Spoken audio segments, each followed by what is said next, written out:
يا أيها الذين آمنوا كتب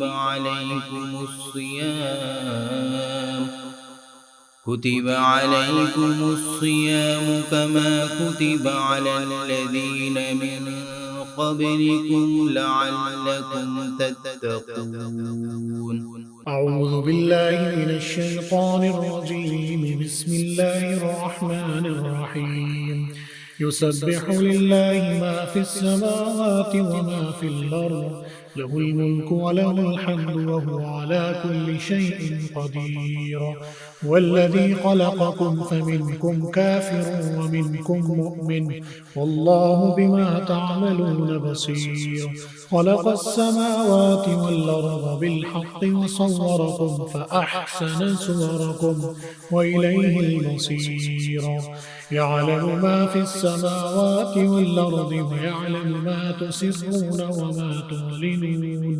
والله عليم بذات الصدور. ألم يأتكم نبأ الذين كفروا من قبل فذاقوا وبال أمرهم ولهم عذاب أليم. ذلك بأنه كانت تأتيهم رسلهم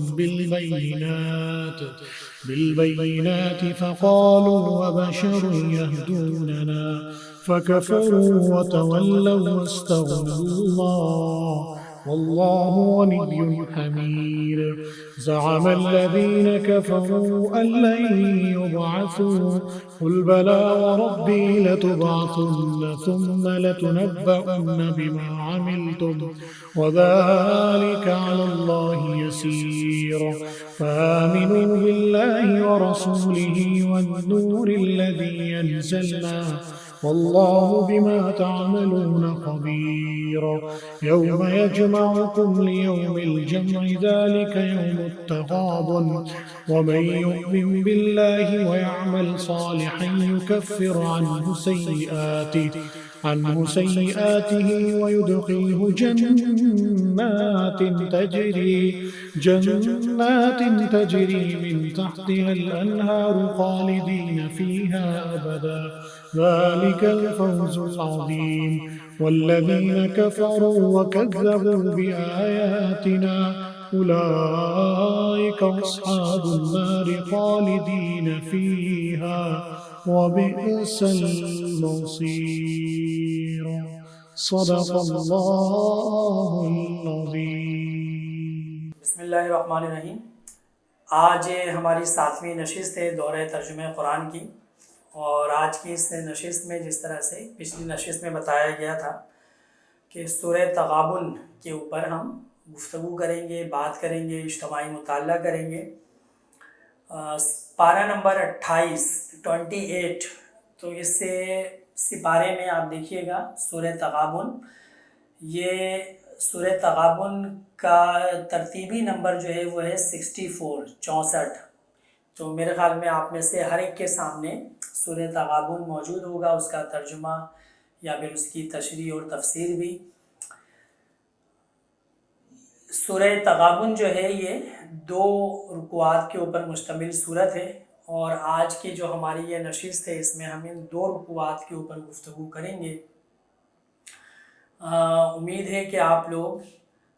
پوری فرحت کے ساتھ، خوشی کے ساتھ، دل کے پورے لگاؤ کے ساتھ،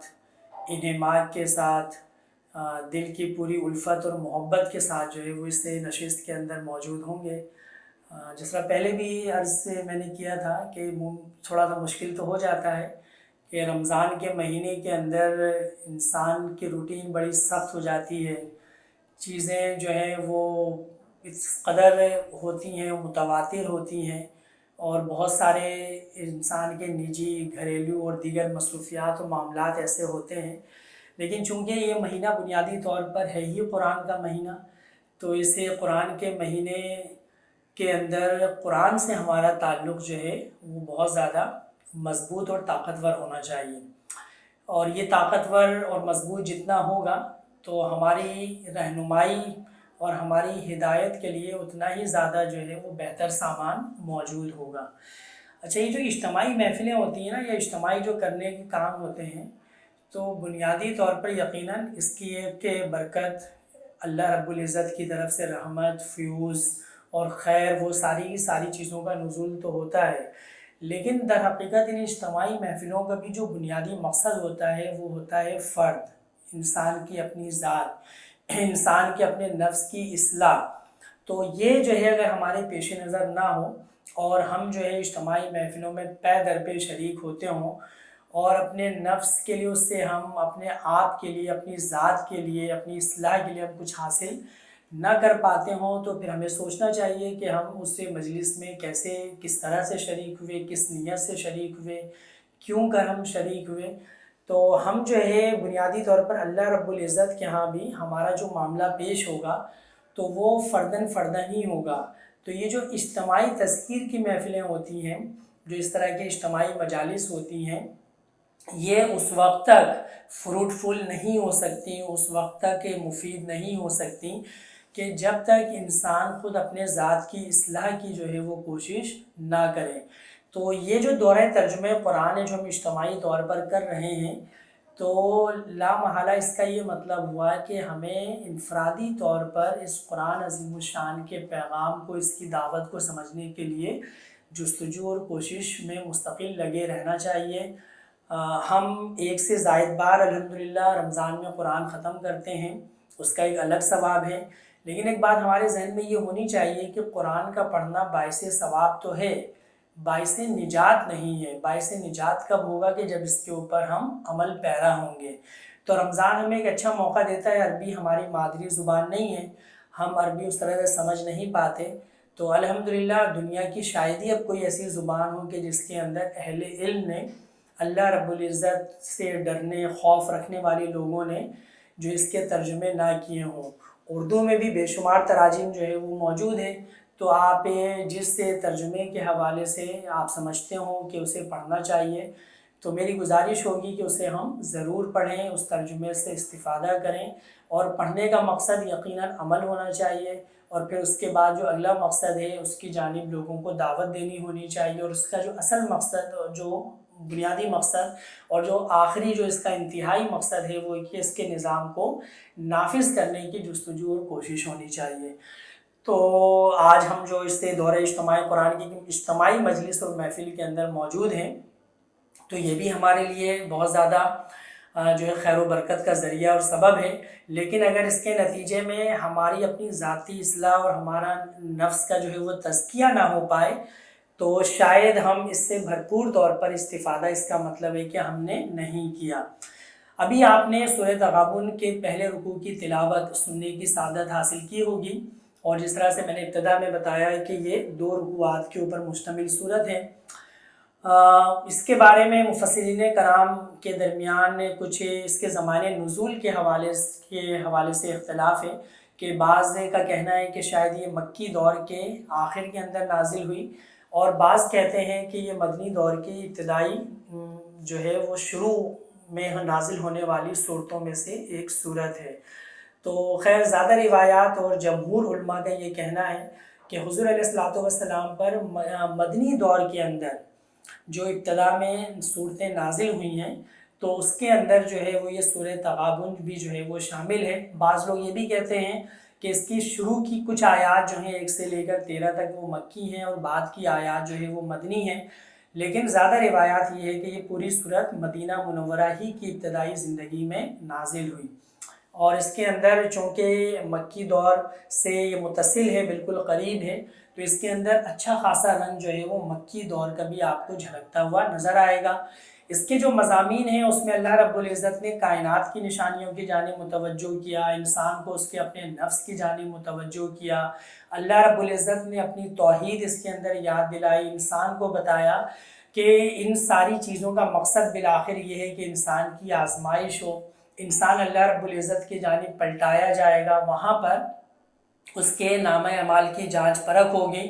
اور اس کی بنیاد کے اوپر جو ہے اس کے لیے جزا اور سزا کے سارے فیصلے اور سارے اقدامات کیے جائیں گے۔ جو اس سے صورت کا نام ہے تغابن، تو یہ قیامت کے ناموں میں سے ایک نام ہے، اور یہ انتہائی اہم ترین جو ہے وہ کیفیت کی جانب اشارہ کرتا ہے، یعنی قیامت کا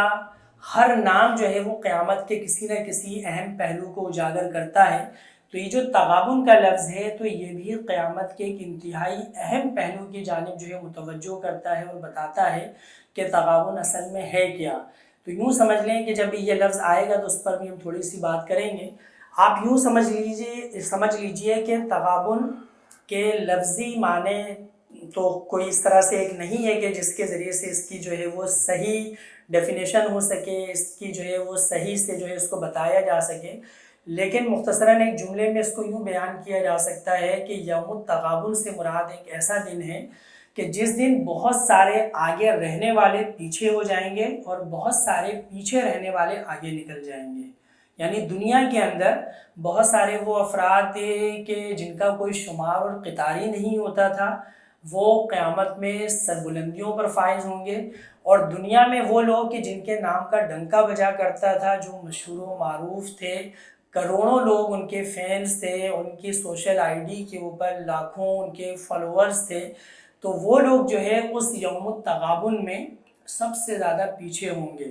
اور انہیں دھتکار دیا جائے گا، انہیں نظر انداز کر دیا جائے گا۔ لوگ جو ہے ان سے ملنا اور ان سے اپنے کسی تعلق کو قائم رکھنا جو ہے وہ کسی صورت میں بھی گوارا نہیں کریں گے۔ تو یہ ہے یوم التغابن۔ تو اس سے آپ اندازہ کر سکتے ہیں کہ یہ قیامت کے کتنے اہم پہلو کو اور اس قیامت کے دن کی حقانیت کو کس طرح سے یہ لفظ واضح کرتا ہے، بتاتا ہے۔ تو اب ہم پہلے رکوع کی جانب آتے ہیں۔ اس کی پہلی آیت دیکھیے گا، اللہ تعالیٰ کیا فرماتے ہیں کہ اللہ کی تسبیح کر رہی ہے ہر وہ چیز جو آسمانوں میں ہے اور ہر وہ چیز جو زمین میں ہے، اسی کی بادشاہی ہے اور اسی کے لیے تعریف ہے، اور وہ ہر چیز پر قادر ہے۔ اللہ رب العزت نے اس زمین اور آسمان کے درمیان اور اس کے اندر جو ساری چیزیں پیدا کی ہیں، پروردگار فرماتا ہے کہ ہر چیز اللہ تعالیٰ کی تسبیح کر رہی ہے، پاکی بیان کر رہی ہے، زبان قول سے بھی اور زبان حال سے بھی، یعنی بول کر بھی، اور ایک حدیث کے اندر حضور علیہ الصلوۃ والسلام فرماتے ہیں کہ کائنات کی جتنی بھی چیزیں ہیں، یہ چیز اپنی اپنی زبان میں اللہ تعالیٰ کی حمد و ثنا، اللہ تعالیٰ کی تسبیح، تہلیل، تحمید، پاکی جو ہے یہ ساری کی ساری چیزیں جو ہیں وہ بیان کرتی ہیں۔ اور زبان حال سے بھی اس طرح سے کہ یہ جتنی چیزیں اللہ رب العزت نے اس کائنات کے اندر پیدا کی ہیں، زمین اور آسمان میں ہمیں نظر آتی ہیں، یہ جس طرح سے بیٹھی ہوئی ہیں، جس طرح سے اپنی جگہ کے اوپر یہ موجود ہیں، اور جس طرح سے یہ بڑے بڑے اجسام، یہ سٹارز، یہ پلینٹس اور یہ گلیکسیز اور یہ کہکشائیں کہ جس کے آخری سرے کو آج تمام تر سائنسی اکتشافات اور ترقی اور انوینشنز کے باوجود انسان جو ہے اس کی آخری جو ہے وہ کہنا چاہیے کنارے تک نہیں پہنچ پایا۔ اور وہ جو کسی کہنے والے نے کہا کہ انسان کا معاملہ یہ ہے کہ وہ ایک سمندر کے ساحل کے اوپر موجود ہے، اس کے پاؤں بھیگے ہوئے ہیں اور اس کو وہ سمجھتا ہے اس ننھے منھے بچے کی مانند کہ اس نے اس سمندر کو جو ہے وہ پا لیا، حالانکہ وہ پورا وسیع و عریض بے کران سمندر کہ جس کا دوسرا کنارہ جو ہے وہ نظر نہیں آتا، جو انسان کی نگاہوں سے اوجھل ہے، تو ابھی وہ پورا سمندر جو ہے اس کے مسخر ہونے کے انتظار میں ہے، اس کے لیے بیتاب ہے کہ وہ آئے اور انسان اس کو مسخر کرے۔ تو انسان کا معاملہ جو ہے وہ اس کائنات کے اندر در حقیقت ایسا ہی ہے کہ جیسے وہ اپنے ابھی کسی ایک معمولی سے ذرے کو یا اس معمولی سی سائنسی اہمیت کی حامل چیز کو پایا ہے اور اسی کے اوپر وہ شاداں و فرحاں ہے، اسی کے اوپر وہ خوشیاں منا رہا ہے اور کہہ رہا ہے کہ میں نے ایک بہت بڑی دریافت کر لی۔ یقیناً اس کے لیے تو ایک بہت بڑی دریافت ہے، لیکن اللہ رب العزت نے اس کائنات کو جس طرح سے تخلیق کیا، اس کے جوڑ و بند اللہ رب العزت نے جس طرح سے مضبوط کر دیے ہیں، یہ ایک دوسرے کے اندر جس طرح سے پیوست ہیں، ایک دوسرے سے جس طرح سے یہ فاصلہ رکھے ہوئے ہیں، اور اس فاصلے کے باوجود ایک دوسرے سے جس طرح سے یہ جڑے ہوئے ہیں، ایک دوسرے سے پر یہ اثر انداز ہوتے ہیں، تو انسان کو ابھی اس کی حقیقت کو سمجھنے میں لاکھوں کروڑوں سال کا عرصہ درکار ہے، اور تب بھی یہ عرصہ ناممکن ہوگا کہ وہ اللہ رب العزت کی ان بنائی ہوئی چیزوں کو ٹھیک طور پر جو ہے وہ سمجھ سکے۔ تو یہ جو اللہ رب العزت نے اس کائنات میں، اور پھر انسان اپنے گرد و پیش اس زمین کے اندر جو نشانیاں دیکھتا ہے، ایسے جنگل بھی کہ جس میں درختوں کہ ایسے گھنے جھنڈ ہیں کہ جن کے نیچے سورج کی کرن تک نہیں پہنچ پاتی، ایسے سمندر کہ جو کئی کئی کلومیٹر جو ہے وہ گہرے ہیں کہ جہاں تک سورج کی کوئی کرن آج تک جو ہے وہ داخل نہیں ہو پائی، ایسے پہاڑ کے جن کی چوٹیاں جو ہیں وہ آسمانوں کو چھوتی ہوئی چومتی ہوئی نظر آتی ہیں، تو یہ سارے اللہ رب العزت کے، اور پھر وہ ریت کے ذرے اور وہ عظیم صحرا کہ جہاں پر انسان جو ہے صرف ریت کے سمندر کو اپنی نگاہ کے سامنے موجود پاتا ہے، تو کیا یہ ساری چیزیں انسان محسوس نہیں کرتا کہ اللہ رب العزت کی پاکی بیان کر رہی ہیں، اللہ رب العزت کی تسبیح کر رہی ہیں، یہ بتا رہی ہیں کہ کوئی ان کو بنانے والا ہے، یہ اپنی زبان سے کہہ رہی ہیں کہ کوئی ان کی دیکھ بھال کرنے والا بھی ہے، یہ خود بتا رہی ہیں کہ کوئی ہے کہ جس نے بنانے کے بعد جو ہے ان سے غفلت نہیں برتی ہے، ان سے غافل نہیں ہو گیا ہے، بلکہ وہ ابھی بھی ان کے انتظام اور انصرام پر اسی طریقے سے قادر ہے، اور ان ساری چیزوں کو وہ رب کائنات اسی طریقے سے انجام دے رہا ہے کہ جس طریقے سے اس نے روز اول میں ان چیزوں کو بنایا تھا، وہ ان کی حفاظت سے، ان کی کارگزاری سے، ان کی کارکردگی سے کسی صورت کے اندر بھی غافل نہیں ہے، ہر لمحے وہ ان سے واقف ہے، وہ نہ اونگتا ہے نعوذ باللہ اور نہ اسے نیند آتی ہے، تو یہ ہر چیز اللہ تعالیٰ کی پاکی بیان کرتی ہے اپنی بناوٹ سے، اپنے اس مقصدیت سے، اپنے اس عمل سے جو اللہ رب العزت نے اس کے ذمے اور اس کے سپرد کیا ہے، اسی کی بادشاہی ہے، تو بادشاہی پھر اسی خالق کائنات کی، اسی مالک الملک کی ہے کہ جو اللہ رب العزت نے اس پوری کائنات کو، اور تعریف، اصل تعریف اسی کے لیے ہے، اور اس دنیا کے اندر بھی کوئی اگر کسی کی تعریف کی جاتی ہے تو وہ اسی کے عطا کیے ہوئے حسن، خوبصورتی، جمال، یا پھر اس کی کسی کارکردگی کی وجہ سے جو کی جاتی ہے، تو بنیادی طور پر ہر طرح کی تعریف کا اصل مستحق جو اللہ رب العزت ہے کہ جو اپنی ذات میں آپ محمود ہے، اور ہر چیز نے جو اس کی تعریف کی، اور وہ ہر چیز کے اوپر قادر ہے، مکمل اختیار رکھنے والا، مکمل قدرت رکھنے والا، یہ نہیں ہے کہ دنیا کی کسی چیز کے اوپر جو ہے اس کا کچھ اختیار ہو 10%، کسی پر 70%، کسی پر 50% اور کسی پر 20%، وہ کلی اختیار رکھتا ہے، ہر طرح کا اختیار رکھتا ہے،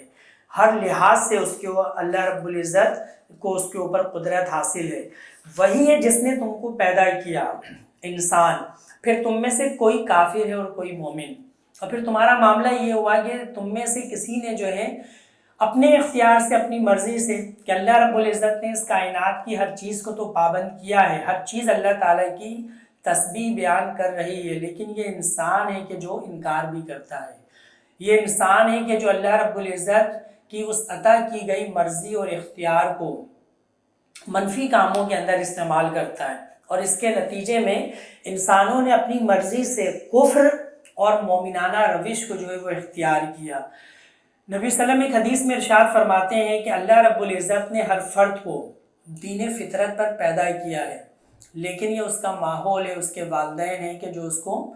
کافر بنا جاتے ہیں، اس کو جو ہے وہ دین فطرت سے جو ہے وہ دور کر جاتے ہیں، تو اس میں ایک اشارہ کیا گیا خارجی عمل کی جانب، ماحول کی جانب، اس سے پورے خاندان کی جانب، ورنہ بنیادی طور پر انسان جو ہے وہ پیدا تو مومن ہوا ہے، وہ دین فطرت کے اوپر ہوا ہے، لیکن اس نے اپنی مرضی سے وہ سارے چیزیں شعور میں آنے کے بعد اختیار کی ہیں کہ جس کی وجہ سے اس کو کافر کہا گیا، تو اس کا مطلب ابھی آگے آئے گا بھی، تو یہاں پر بھی مختصراً یہ کہ اللہ رب العزت کی جو پکڑ ہے بندوں کے اوپر، تو لازمی سی بات ہے کہ کوئی بندہ یہ کہہ نہیں سکتا کہ پروردگار نعوذ باللہ تو نے میرے ساتھ انصاف نہیں کیا، میرے ساتھ زیادتی کی ہے۔ انسان نے تو اپنی مرضی سے اس روش کو اختیار کیا نا، کہ جس کے متعلق اسے بتا دیا گیا تھا کہ اس کا بالآخر انجام یہ ہونا ہے، تو انسان جب اپنی اس مرضی کو اختیار کرتا ہے اور اس انجام سے دوچار ہوتا ہے، تو یہ اللہ رب العزت کا ظلم نہیں ہے، بلکہ یہ اس کی وہ حقیقی سزا ہے کہ جو اسے بتا دی گئی تھی۔ تو پھر تم میں سے کوئی کافر ہے اور کوئی مومن، اور اللہ وہ سب کچھ دیکھ رہا ہے جو تم کرتے ہو۔ آیت نمبر 3 دیکھیے گا، اس نے زمین اور آسمانوں کو برحق پیدا کیا ہے، اور تمہاری صورت بنائی اور بڑی عمدہ بنائی ہے، اور اسی کی طرف آخر کار تمہیں پلٹنا ہے۔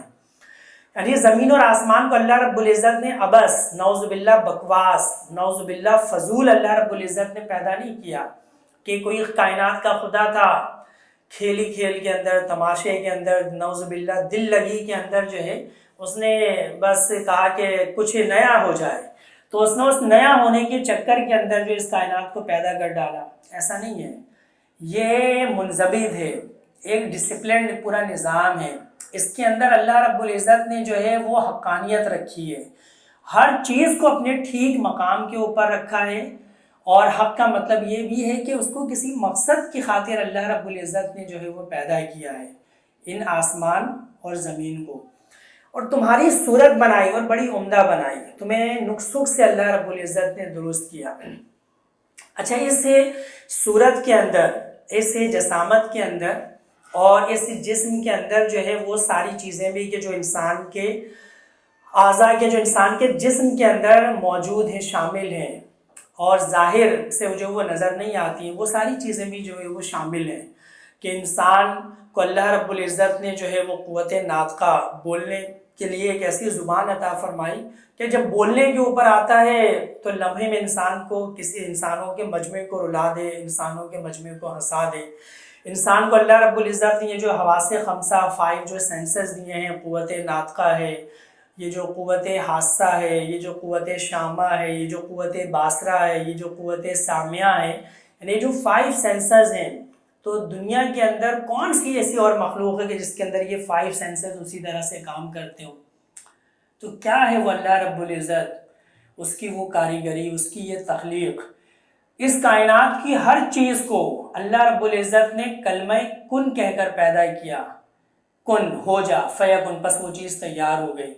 یہ انسان کی فضیلت ہے، یہ انسان کی اشرفیت ہے، یہ انسان کا رتبہ، انسان کی شان ہے کہ اللہ نے اسے اپنے ہاتھوں سے بنایا، اس کے پتلے کو مٹی سے اللہ رب العزت نے تیار، اور پھر اس میں اپنی روح پھونکی، تو اسی کی جانب اشارہ، تمہاری صورت بنائی اور بڑی عمدہ بنائی، اور اتنی عمدہ بنائی کہ اگر ہم چھوٹی سی مثال لیں کہ ہم چوزوں کو دیکھتے ہیں، بکری کے بچوں کو دیکھتے ہیں، مختلف جانوروں کے بچوں کو دیکھتے ہیں، بڑے من مونی شکل و صورت والے، بس جی میں آتا ہے کہ اس کو گود میں لیے، لیکن کبھی یہ جی نہیں آتا کہ ہماری شکل بھی ایسی ہوتی، یعنی بھلے تو بہت لگتے ہیں اور بہت جو ہے وہ دل کو پسند آتے ہیں، بڑے خوبصورت نظر آتے ہیں، لیکن کبھی دل میں یہ خواہش ہوتی کہ ہماری بھی کاش ایسی شکل و صورت ہوتی۔ یعنی ہم اس شکل و صورت کے اوپر کے جو اللہ رب العزت نے ہمیں عطا کی ہے انسانی شکل و صورت، ہم نے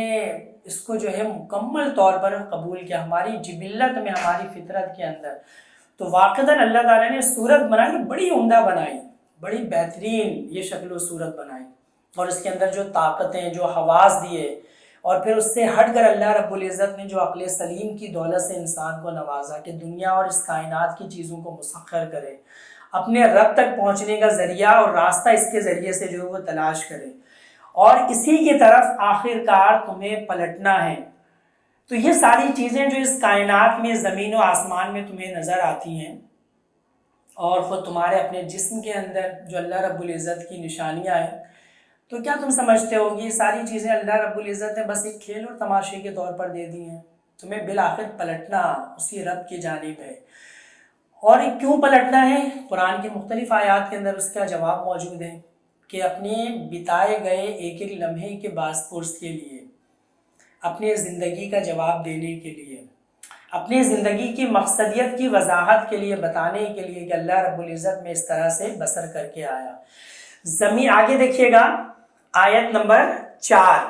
زمین اور آسمانوں کی ہر چیز کا اسے علم ہے، جو کچھ تم چھپاتے ہو اور جو کچھ تم ظاہر کرتے ہو سب اس کو معلوم ہے، اور وہ دلوں کا حال تک جانتا ہے۔ آگے دیکھیے گا، کیا تمہیں ان لوگوں کی کوئی خبر نہیں پہنچی جنہوں نے اس سے پہلے کفر کیا اور پھر اپنی شامت اعمال کا مزہ چکھ لیا، اور آگے ان کے لیے ایک دردناک عذاب ہے۔ اس انجام کے مستحق وہ اس لیے ہوئے کہ ان کے پاس ان کے رسول کھلی کھلی دلیلیں اور نشانیاں لے کر آتے رہے۔ رسول کی زندگی خود ایک دلیل ہوتی ہے، خود ایک کھلی نشانی ہوتی ہے، یعنی رسول نبوت ملنے سے پہلے بھی معاشرے میں جس سے سیرت و کردار اور اخلاق کا مالک ہوتا ہے وہ تو کھلی نشانی کھلی دلیل ہوتی ہے لوگوں کے لیے. پھر رسول کے اوپر جو کچھ نازل ہوتا ہے رسول بیان کرتا ہے اس سے پہلے اس کسی نے ایسے جملے اور ایسی دعوت وہ ایک دلیل ہوتی ہے. اور پھر آگے بڑھ کر جب اس سے مزید تقاضا ہوتا ہے تو اللہ رب العزت معجزات کی صورت کے اندر یعنی قدم قدم پر رسول دلیل پیش کرتا ہے اپنی ذات کے ذریعے، اپنے اوپر نازل کردہ کلام کے ذریعے، اپنے اوپر بھیجے گئے معجزات کے اظہار کے ذریعے، یہ دلیلیں اور کھلی کھلی نشانیاں. مگر انہوں نے کہا کافروں نے کیا انسان ہمیں ہدایت دیں گے، یعنی کیا بشر ہماری رہنمائی کریں گے. ہم نے پہلے بھی بات کی تھی کہ جس جنس کی مخلوق ہو تو ضروری ہے کہ آئیڈیل بھی اسی کو بنایا جائے، اسی کے جنس میں سے. یہ کیسے ممکن ہے کہ مخلوق ایک جنس سے تعلق رکھتی ہو اور کسی اور دوسری مخلوق کو لا کر اس کے سامنے بطور رول ماڈل پیش کیا جائے؟ تو انسان کے سامنے تو وجہ ہوتی، جواز ہوتا کہ اللہ وہ تو وہ تھا، ہم یہ تھے، ہم کیسے اس کی پیروی کرتے ہیں. تو رول ماڈل بنانا تو ضروری اسی لیے تھا کہ انسان کے سامنے یہ حجت نہ رہے کہ اللہ میں ویسا نہیں کر سکتا کہ جیسا اس نے کیا. یقیناً رسول جیسا تو کوئی نہیں کر سکتا، لیکن اس کے نقش قدم کی پیروی تو ہر ایک کر سکتا ہے. تو کیا انسان ہمیں ہدایت دیں گے؟ انسان ہی انسانوں کو ہدایت دیں گے. یہ اللہ رب العزت کی سنت ہے، اللہ کا طریقہ ہے. آگے دیکھیے گا، اس طرح انہوں نے ماننے سے انکار کر دیا اور منہ پھیر لیا، تب اللہ بھی ان سے بے پرواہ ہو گیا. اللہ کو کیا فرق پڑی ہے کسی کی؟ پوری دنیا بغاوت پر بھی اتر آئے، اللہ کی خدائی میں کوئی ذرہ برابر بھی فرق واقع ہوتا ہے؟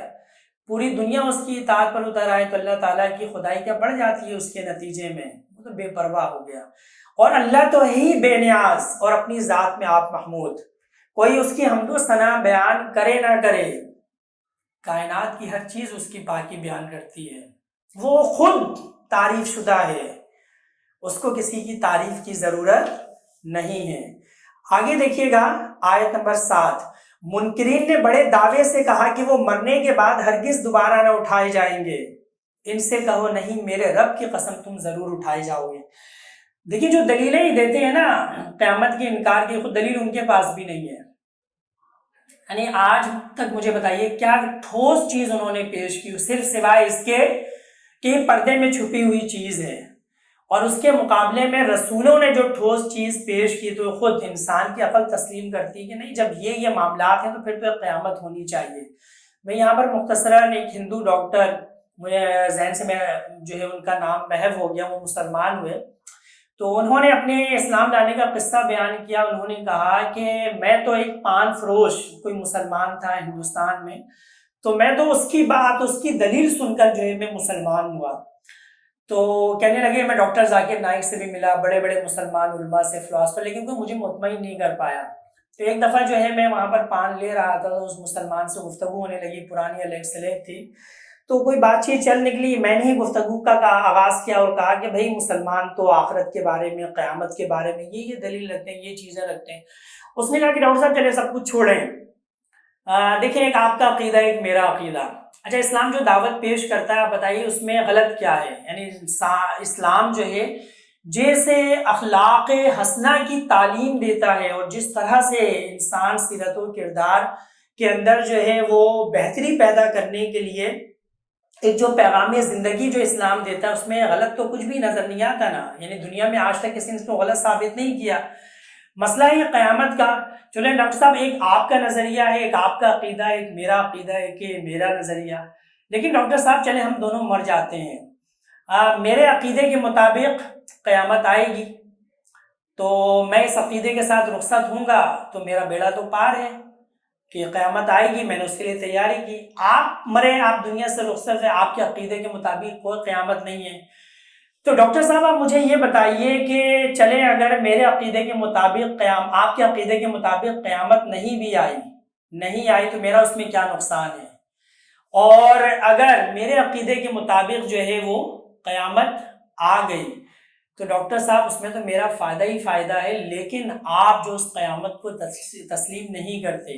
اور آپ اس قیامت کو تسلیم کرنے کی وجہ سے اپنی زندگی کو سنوارنے کی کوشش نہیں کرتے، تو اب آپ کے پاس کیا موقع ہے؟ وہ کون سا موقع ہے کہ اب آپ اس کو سنوارنے کی اور بہتر بنانے کی کوشش کریں گے. یعنی میری دلیل کے مطابق اگر قیامت برپا ہو گئی اور آپ بھی اس کو جب آپ کو بھگتنا پڑا تو آپ کے پاس اب وہاں پر کامیابی کے لیے کون سا ذریعہ اور کون سا راستہ رہے گا؟ اور اگر بالفرض قیامت نہیں آتی تو چلیں آپ کے عقیدے کے مطابق نہیں آتی، لیکن میرا کیا نقصان ہے، میرا تو بیڑا پار پر. سب اپنے بارے میں سوچیں کہ آپ کا کیا بنے گا. تو وہ اعلیٰ تعلیم یافتہ شخص اور ڈاکٹر کہتا ہے کہ اس کی اس بات نے میرے ذہن پر اس طرح سے کلک کیا کہ واقعاً عقیدہ قیامت اگر نہ مانو تو سراسر نقصان ہی نقصان ہے. مان لو اور بالفرض اگر نہ بھی تو اس میں فائدہ ہی فائدہ ہے، نقصان کیا ہے اس کے اندر. اب ہم آگے بڑھتے ہیں تو آگے دیکھیے گا، ان سے کہو نہیں میرے رب کی قسم تم ضرور اٹھائے جاؤ گے. یعنی اس قدر اللہ رب العزت نے اپنے پیغمبر سے کہا کہ مضبوطی سے ببانگ دوہل اس بات، رب کی قسم تم ضرور اٹھائے،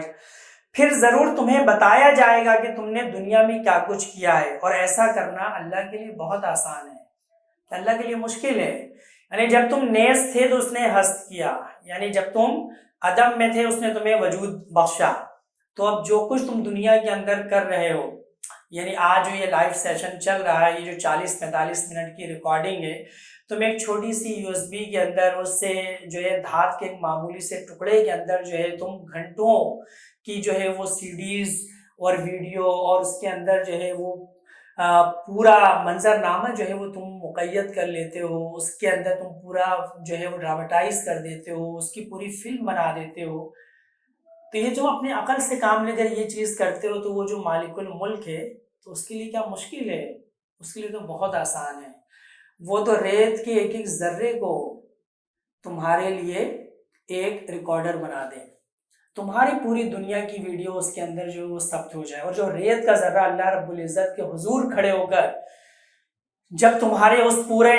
زندگی کے منظر نامے کو پیش کر رہا ہو تو اس موقع پر سوائے افسوس کہ تمہارے سامنے کوئی تمہارے لیے اللہ رب العزت کے لیے بہت آسان ہے یہ معاملہ. بس ایمان لاؤ اللہ پر اور اس کے رسول پر اور اس روشنی پر،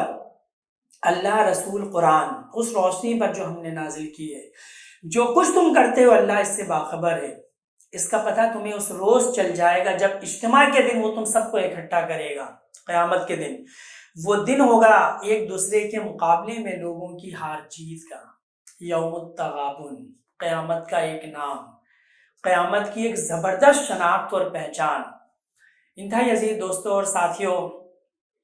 اس کو یوم التغابن اس لیے بھی کہا گیا، مفسرین کہتے ہیں کہ اس روز اہل جنت دوزخیوں کا حصہ بھی مار لے جائیں گے اور دوزخ والے اہل جنت کا حصہ مار لے جائیں گے. اس کی تشریح نبی صلی اللہ علیہ وسلم کی ایک حدیث کرتی ہے کہ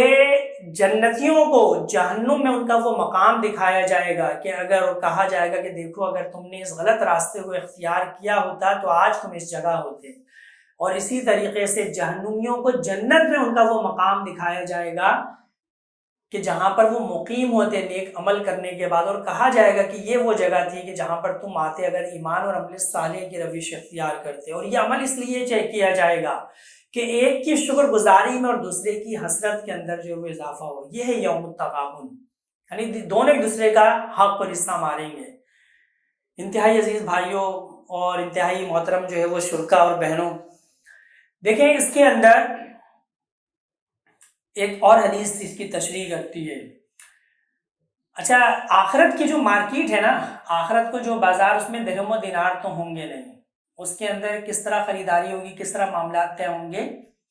نیکیوں اور گناہوں کے ایکسچینج ہونے کی وجہ سے، ایک دوسرے کو دینے لینے کی وجہ سے. نبی صلی اللہ علیہ وسلم فرماتے ہیں، صحابہ کرام کو مخاطب کرتے، تم میں مفلس کون ہے؟ صحابہ کرام کے نبی صلی اللہ علیہ وسلم جو غریب ہے، مسکین ہے، جس کے پاس اپنی ضروریات زندگی کا سامان موجود نہیں، نبی صلی اللہ علیہ وسلم فرماتے ہیں کہ نہیں، تم میں مسکین وہ ہے، جو اصل مفلس وہ ہے کہ جو اللہ رب العزت پر ایمان کے ساتھ، نماز روزے کے ساتھ حاضر ہوا ہوگا، لیکن اس نے وہاں پر کسی کا حق مارا ہوگا یہ کہ اس کی نیکیاں آہستہ آہستہ تمام حقداروں کو دے دی جائیں گی. اور جب یہ نیکیاں ختم ہو جائیں گی تو پھر کہا جائے گا، فرشتے کہیں گے پروردگار اب اس کے لیے کوئی نیکی تو باقی نہیں، حقدار باقی ہیں. تو اللہ رب العزت ارشاد فرمائے گا کہ میرے فرشتوں اب ان لوگوں کے، ان حقداروں کی گناہ اس کے اوپر ڈالنے شروع کر دو. یہ ہے سب سے بڑا مفلس. یہی تو ہے وہ یوم التغابن کہ جس سے بچنے کی فکر ہر فرد کو کرنی چاہیے۔ آج دنیا کے اندر کسی بھی ایک لمحے کو بیمار نہ ہونا، دنیا میں کسی مشکل اور مصیبت سے دوچار نہ ہونا، اللہ رب العزت کی رضا اور اللہ تعالیٰ کی خوشنودی کی دلیل نہیں ہے۔ اور ایک فرد بچپن سے لے کر بڑھاپے تک زندگی کے ایک ایک لمحے مشقت اور محنت سے دوچار ہوا۔ یہ یوم التغابن بتاتا ہے کہ وہ دن ایک ایسا دن ہوگا کہ جس دن بہت سارے اس دنیا کے اندر آگے رہنے والے پیچھے اور پیچھے رہنے والے آگے کر دیے جائیں گے۔ ایک نئی دنیا ہوگی، ایک نیا منظرنامہ ہوگا، ایک نیا سیناریو ہوگا کہ جس کے اندر ایک نئی زندگی کا جو ہے وہ آغاز ہوگا۔ تو اس یوم التغابن کی لوگوں کو پرواہ ہونی چاہیے، اس یوم التغابن کی لوگوں کو جستجو اور کوشش کرنی چاہیے اس میں کامیابی کی۔ آگے ہم دیکھتے ہیں، جو اللہ پر ایمان لایا ہے اور نیک عمل کرتا ہے اللہ اس کے گناہ جھاڑ دے گا۔ درخت کے سوکھے پتے جس طرح سے جھڑتے ہیں اللہ جھاڑ دے گا، اور اسے ایسی جنتوں میں داخل کرے گا جس کے نیچے نہریں بہتی ہوں گی، یہ لوگ ہمیشہ ہمیشہ ان میں رہیں گے۔ یہی بڑی کامیابی ہے۔ اور جن لوگوں نے کفر کیا ہے اور ہماری آیات کو جھٹلایا ہے وہ دوزخ کے باشندے ہوں گے جس میں وہ ہمیشہ رہیں گے، اور وہ بدترین ٹھکانہ ہے، بدترین، کہ جس میں زخموں کا دھواں، پیپ، کچ لہو، اور پھر جو ہے اس کے اندر گرم اور انتہائی بدبودار جو ہے وہ پانی، اور کھانے کو زقوم کے جو ہے وہ درخت۔ آگے دیکھیے گا آیت نمبر 11، رکو نمبر 2، آیت نمبر 1، کوئی مصیبت کبھی نہیں آتی مگر اللہ کے اذن ہی سے آتی ہے۔ کہ کتنا صبر و ثبات ہے اس جملے کے اندر، یعنی انسان کے دل کو جو ہے یہ جملہ کتنے طمانینت سے بھر دیتا ہے کہ اگر مصیبت بھی ہے تو وہ تمہارے محبوب یعنی اللہ رب العزت ہی کی طرف سے اور تمہاری محبوبیت کے لیے ہے، تمہیں اللہ رب العزت سے قرب عطا کرنے کے لیے ہے۔ تو اگر تم نے اس کو واقعتاً انا للہ و انا الیہ راجعون کہہ کر اور اپنے دل کی پوری طمانینت کے ساتھ، پورے سکون کے ساتھ اگر تم نے جزا و فضا کرتے ہوئے، نوحہ سے کرنے سے بچتے ہوئے اگر تم نے، تو تمہیں یہ نیکی کتنا بڑا مقام اور درجہ عطا کرے گی۔ تو کوئی مصیبت بھی نہیں آتی، در حقیقت اللہ کے اذن سے، اللہ کے حکم سے آتی ہے، تمہارے گناہوں کو مٹانے کے لیے، تمہارے درجات کو بلند کرنے کے لیے۔ آگے دیکھیے گا، جو شخص اللہ پر ایمان رکھتا ہے اللہ اس کے دل کو ہدایت بخشتا ہے، یعنی اس کا دل مکمل کلیئر ہوتا ہے، اس کے دل کے اندر اطمینان، سکینت قلب موجود ہوتی ہے کہ میں اللہ تعالیٰ کی نگاہ میں ہوں۔ حضرت ایوب علیہ السلام کی طرح وہ کہتا ہے کہ پروردگار جس مصیبت میں مبتلا کیا گیا ہوں، یہ نہیں کہ اللہ آپ نے میں مبتلا کیا گیا ہوں، آپ اسے بہتر جانتے ہیں، یہ اس کی کیفیت ہو جاتی ہے۔ اور اس کے دل کے اندر اس موقع کے اوپر اس بات کی وضاحت مکمل طور پر موجود ہوتی ہے کہ اس کا اصل مقصد ہے کیا۔ وہ اللہ رب العزت کی طرف سے اس کو اپنے لیے آزمائش سمجھتا ہے اور کہتا ہے کہ اللہ رب العزت اس کا بہترین بدلہ مجھے اس آخرت کے دن عطا فرمائے گا۔ اس کا دل ایسا نہیں ہوتا کہ تنگ ہو کر اور اس کا دل جو ہے نعوذ باللہ بخیل ہو کر اللہ رب العزت کے بارے میں برے برے گمان کرنے لگے، اللہ رب العزت کے بارے میں نہ جانے وہ کیا کچھ کافرانہ اور فاسقانہ سوچ اس کے دل کے اندر جو ہے وہ پیدا ہونے لگے۔ تو اس کے دل کو اللہ ہدایت بخشتا ہے، اور اللہ کو ہر چیز کا علم ہے۔ اللہ کی اطاعت کرو، رسول کی اطاعت کرو، لیکن اگر تم اطاعت سے منہ موڑتے ہو تو ہمارے رسول پر صاف صاف حق پہنچا دینے کے سوا کوئی ذمہ داری نہیں ہے۔ اللہ وہ ہے جس کے سوا کوئی خدا نہیں، لہٰذا ایمان لانے والوں کو اللہ ہی پر بھروسہ رکھنا چاہیے۔ اے لوگوں جو ایمان لائے ہو، تمہاری بیویوں اور تمہاری اولادوں میں سے بعض تمہارے دشمن ہیں، ان سے ہوشیار رہو، اور اگر تم عفو و درگزر سے کام لو اور معاف کر دو تو اللہ غفور و رحیم ہے۔ اللہ رب العزت نے اس آیت میں، آیت نمبر 14 ہے، تو اس میں اہل ایمان کو مخاطب کرتے ہوئے اس راستے کے اوپر ایک جو بہت بڑی رکاوٹ، ایک جو بہت بڑی مزاحمت کی دیوار ہوتی ہے، وہ یہ ہوتی ہے کہ انسان کے اپنے گھر والے جو ہے اس کے لیے سب سے بڑی جو ہے سے موقع کے اوپر مزاحمت کھڑی کرتے ہیں، اور انہیں گھر والوں کی محبت میں یا پھر اپنی اس کمزوری کی وجہ سے یا دین اسلام کے مکمل شعور نہ ہونے کی وجہ سے انسان اپنے دین کو نقصان پہنچاتا ہے، اپنی آخرت کو برباد کرتا ہے۔ یہاں پر جو بیویوں اور اولاد کا ذکر ہے تو ضمن اس کا یہ مطلب ہے کہ شوہر بھی اس کے اندر جو ہے وہ شامل ہیں، موجود ہیں۔ تو اللہ تعالیٰ نے بنیادی طور پر جو بات فرمائی وہ یہ کہ یہ ایک دوسرے کے دشمن ہیں۔ کن معنوں میں دشمن ہیں؟ کہ اگر یہ لوگوں کو اس حقوق اللہ سے، اللہ رب العزت کی بندگی، اللہ رب العزت کے بھیجے گئے نظام، اللہ رب العزت کی اطاعت اور اللہ تعالیٰ کی غلامی سے نکال کر اپنی مفادات کے حصول کے لیے، اپنی خواہشات کی تکمیل کے لیے اگر استعمال کرتے ہیں تو یہ اللہ رب العزت کے اور یہ آپس میں بھی ایک دوسرے کے دشمن ہیں۔ تو ان سے ہوشیار رہنے کی ضرورت ہے۔ عمومی طور پر جو ہے وہ باپ اپنی اولاد کے لیے بہت کچھ کرتا ہے، اور اس کرنے کے اندر اگر وہ جائز ناجائز کی پرواہ نہ کرے، حرام حلال کو نہ دیکھے، شرعی غیر شرعی کو نہ دیکھے، شوہر بیوی کے لیے، بیوی شوہر کے لیے،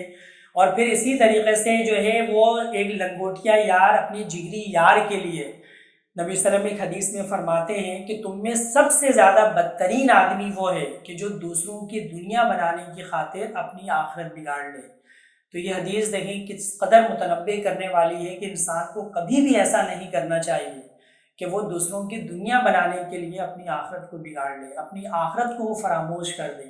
تو جس کی خاطر وہ یہ کرے گا وہ اولاد بھی، اور یہاں تک کہ ماں کے جو اپنے شیرخوار بچے کے لیے اس دنیا میں اپنی جان دینے پر آمادہ اور تیار ہوتی ہے، وہ ماں بھی اس شیرخوار بچے کو جہنم میں ڈال کر اگر جنت میں داخلہ اس کے لیے ممکن ہوگا تو وہ یہ بھی کر جائے گی۔ تو اس دن کی سختی سے انسان کو بچنے کی فکر کرنی چاہیے، اور اس تعلق اور اس محبت کے اندر اس کو دین اسلام کی ان تعلیمات سے انحراف نہیں کرنا چاہیے۔ ان معنوں کے اندر کہا گیا کہ دشمن ہے، لیکن اللہ نے ساتھ میں یہ بات بھی کہی کہ اگر تم عفو و درگزر سے کام لو اور معاف کر دو تو اللہ غفور و رحیم ہے۔ تو ایسا نہیں ہونا چاہیے کہ ہم جو ان کے دنیاوی حقوق ہیں ان کو ادا نہ کریں۔ نبی صلی اللہ علیہ وسلم کی بے شمار احادیث ہیں جن سے یہ تعلیم ملتی ہے، یہ بات پتہ چلتی ہے، موقع ہوتا ہے تو اس پر ہم بات کرتے ہیں کہ نبی صلی اللہ علیہ وسلم نے کئی صحابہ کو یہ بات ارشاد فرمائی کہ وہ اپنی بیویوں کو یا صحابیات کو کہا کہ اپنے شوہروں، یا پھر ابتدائی زمانے میں کہ جب ابھی نکاح کا تعلق ہی باقی تھا، اور اسی طریقے سے اولاد کو کہا اپنے والدین کے بارے میں کہ جو ان کے دنیاوی حقوق ہیں ان کو پورا کیا جائے گا۔ اگر وہ کچھ تقاضا کریں، ان کو ضرورت ہو، تو ہر صورت میں اولاد کے اوپر یا جو قریبی افراد ہیں ان کے اوپر یہ حق اور ان کے اوپر یہ ذمہ داری عائد ہوتی ہے۔ عفو درگزر کا معاملہ نہیں کریں گے، سختی کا معاملہ کریں گے تو پیغام یہ جائے گا کہ اسلام قبول کرنے کے بعد جو ہے وہ فرد اپنے گھر والوں کے لیے سخت گیر ہو جاتا ہے اور ڈنڈے کے علاوہ کوئی بات نہیں کرتا۔ تو اس عمل سے، اس بات سے روکا گیا۔ آگے دیکھیے گا آیت نمبر 15 ہے، تمہارے مال اور تمہاری اولاد تو ایک آزمائش ہیں اور اللہ ہی کے پاس بڑا اجر ہے۔ اللہ ہی ہے جس کے پاس بڑا اجر ہے۔ نبی صلی اللہ علیہ وسلم ایک حدیث میں فرماتے ہیں کہ ہر امت کا کوئی نہ کوئی فتنہ رہا ہے اور میری امت کا فتنہ مال ہے۔ ایک اور حدیث میں حضور علیہ السلام فرماتے ہیں کہ انسان کو اس کی اولاد جو ہے وہ بزدل بنا دیتی ہے، یعنی ابتدا میں انسان جو ہے وہ بہت کچھ، یعنی آسمان سے تارے تک توڑ لانے کے اوپر اپنے دل و دماغ کو آمادہ اور تیار پاتا ہے، لیکن آہستہ آہستہ یہ جو اولاد ہوتی ہے اس کی محبت اس طرح سے دل کے اندر گھر کر جاتی ہے کہ جس کے نتیجے میں جو ہے وہ فرد منافقت کی جانب، اللہ رب العزت کے حقوق سے پہلو تہی کی جانب جو ہے وہ بڑھتا ہے، جاتا ہے۔ تو ان معنوں میں کہا گیا کہ بہت بڑی آزمائش ہے، انسان کو بیلنس کرنا چاہیے، دیکھنا چاہیے کہ انہیں اولاد اور مال اور اس کی محبت میں مبتلا ہو کر کہیں وہ اللہ رب العزت سے غافل تو نہیں ہو رہا، اللہ رب العزت کی اطاعت سے وہ دور تو نہیں ہو رہا، اللہ تعالیٰ کی بندگی کو وہ ترک تو نہیں کر رہا۔ آگے دیکھیے گا آیت نمبر 16 ہے، لہٰذا جہاں تک تمہارے بس میں ہو اللہ سے ڈرتے رہو۔ ایک جگہ پر اللہ تعالیٰ نے ارشاد فرمایا کہ اتقوا اللہ حق تقاتہ، اور پھر ایک مقام پر یہ سورہ آل عمران میں اور سورہ بقرہ میں اللہ تعالیٰ نے ارشاد فرمایا کہ لا یکلف اللہ نفسا الا وسعها۔ تو دیکھیں جو سورہ آل عمران میں اللہ رب العزت نے ارشاد فرمایا کہ اتقوا اللہ حق تقاتہ، تو یہ تو معیار ہے کہ انسان کو اپنے سامنے یہ معیار رکھنا چاہیے کہ اللہ رب العزت سے ڈرے کہ جیسے اللہ تعالیٰ سے ڈرنا چاہیے۔ یہ ہے اصل معیار کہ جس تک پہنچنے کی جستجو اور کوشش بندہ مومن کو کرنی چاہیے۔ لیکن یہ آیت اور جو سورہ بقرہ کی آیت مبارکہ میں نے آپ کے سامنے تلاوت کی، لا یکلف اللہ نفسا الا وسعها، تو یہ آیت بتاتی ہے کہ انسان بقدر استطاعت جو اس کے لیے ممکن ہو اس حق کو ادا کرنے کی وہ کوشش کرے۔ تو لہٰذا جہاں تک تمہارے بس میں ہو اللہ سے ڈرتے رہو اور سنو۔ اچھا، اس کا فیصلہ تو بالآخر اللہ ہی کرے گا، کتنا انسان کے بس میں تھا اور انسان کتنا ڈرا۔ تو بعض دفعہ جو ہے وہ انسان مغالطے کا شکار بھی ہو جاتا ہے کہ بس میں یہی کر سکتا تھا۔ انسان کو اللہ نے بڑا فلیکسیبل بنایا ہے، اور یہ ابھی رمضان کے روزے جو گزر رہے ہیں اس میں انسان کو اندازہ ہوگا کہ وہ انسان کے جو 4 گھنٹے کی بھوک برداشت نہیں کر سکتا تھا 15-16 گھنٹے کی بھوک اور پیاس برداشت کر لیتا ہے۔ اگر انسان کرنا چاہے تو بڑا فلیکسیبل ہے، تو فیصلہ تو اللہ ہی کرے گا کہ کیا انسان کے بس میں تھا۔ اللہ سے ڈرتے رہو اور سنو اور اطاعت کرو اور اپنے مال خرچ کرو، یہ تمہارے ہی لیے بہتر ہے۔ جو اپنے دل کی تنگی سے محفوظ رہ گئے بس وہی فلاح پانے والے ہیں۔ جو دل کی بخالت ہے نا، دل شح نفس جو ہے، جو دل کی تنگی ہے، یہ انسان کو کہیں کا نہیں رکھ دیتی۔ اپنے جائز ضروریات کے اوپر بھی اور پھر اللہ رب العزت کے راستے پر بھی دینا اور خرچ کرنا اس کے لیے محال ہو جاتا ہے۔ اللہ نے آگے اس کے حوالے سے کیا بات ارشاد فرمائی مزید، اگر تم اللہ کو قرض حسن دو گے تو وہ تمہیں کئی گنا بڑھا کر دے گا اور تمہارے قصوروں سے درگزر فرمائے گا۔ اللہ بڑا قدردان اور بردبار ہے۔ قرض حسن، اللہ اپنے آپ کو قرض دینے کی بات کرتا ہے۔ آپ اندازہ کریں کہ وہ ساری چیزیں جو اللہ تعالیٰ کی بخشی ہوئی ہیں تو اللہ کی رحمت اور شفقت نہیں ہے تو کیا ہے بندے کے اوپر؟ اللہ نے سب کچھ عطا کیا اور اللہ کہہ رہا اسی کو میرے راستے میں پلٹا دو، میرے راستے میں دے دو، یہ میرے ذمے تم قرض شمار کرو۔ اور اللہ تعالیٰ جب کسی کا قرض لیتا ہے تو پھر اللہ رب العزت اپنی شان کے مطابق اس کا بدلہ جو ہے وہ عطا فرماتا ہے۔ تو اللہ تعالیٰ نے اسی کی جانب اشارہ فرمایا کہ اللہ تعالیٰ کو قرض حسن دو، وہ تمہیں کئی گنا بڑھا کر دے گا۔ اور ایک جگہ اللہ رب العزت نے قرآن میں ارشاد فرمایا کہ اس کی مثال تو بالکل ایسی ہے کہ جیسے